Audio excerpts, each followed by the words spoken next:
Welcome to another episode of My Tackle Box. Today we're going to talk about plastic worms. Worms is probably one of the best bass catching baits out there. They've been around for years, a lot of varieties of them. There's two of my worms that I want to show you today that I use most often. And really, the reason I use it is because they catch fish.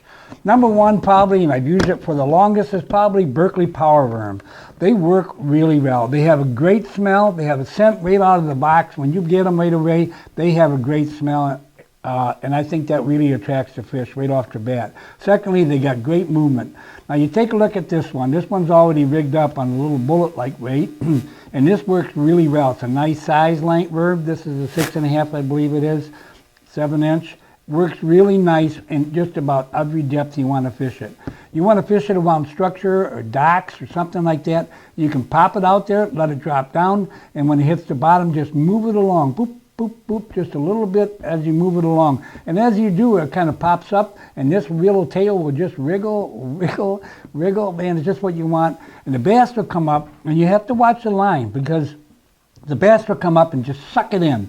And if you don't catch the twitch in the line, if you don't catch that quickly and by seeing it, you hear pop it out just as fast as he sucked it in. So you got to be ready for that. And when you see the line get pucked up like this, and then sometimes you see the line start moving, then you reel up and set the hook. Because you're usually fishing this with sort of a slack line. You're letting it drop out there, letting it fall to the bottom, and then you're moving it along like this, but the line is going in and out of being tight and slack. That's the way to fish it, and it does work. Don't matter where you fish it, you get a feel of the bottom, and that works. And don't be afraid to put a big 7, 8, 9-inch worm on either. Put a big hook on there if it's a nice weight. Cast it around the areas that the fish are, and by golly, you'll be surprised at what you can catch. A bigger bait does attract bigger bass, no doubt about it.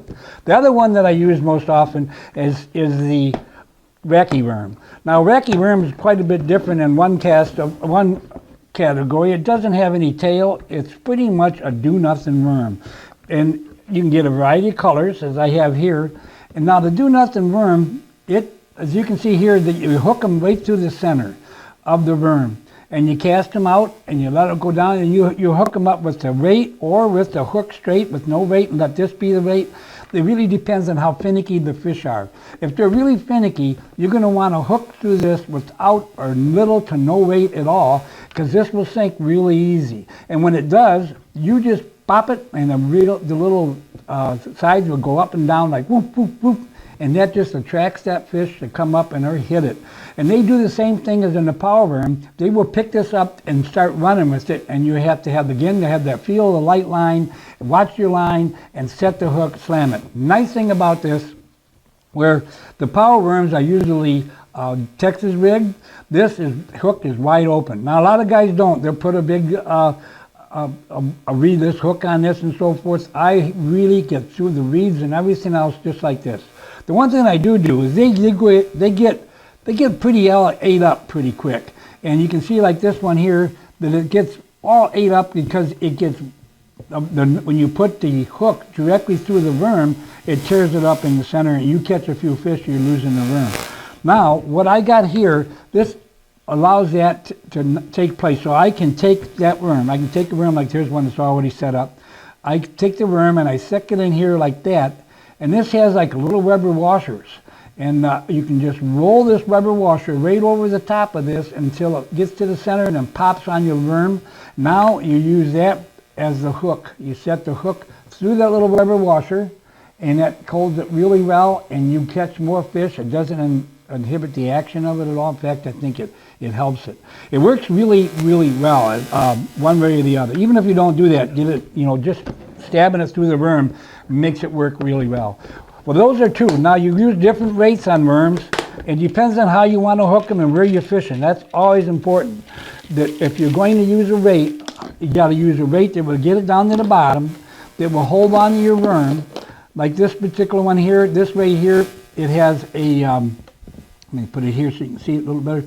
It has a weight, and then it has the little thread there so you can screw the worm right on that to help hold it on the line. This one here comes up and it has this hook, and what you do is hook the line through the worm through there and up below the head of the worm. Another one, a hook like this, you stab it right in the center here, and that has a barb on top and a barb on the bottom, and that holds your worm on. So the little quick short biters don't rip your worm off, and then you lose some of that time on the water. Well, that's a few ideas on how I use the Berkeley power worm and wacky worm. And there's a lot of variations of worms, and you should try as many as you want and try to find one that works best for you. So hopefully this helps. Thanks for watching. Look forward to our next My Tackle Box tip.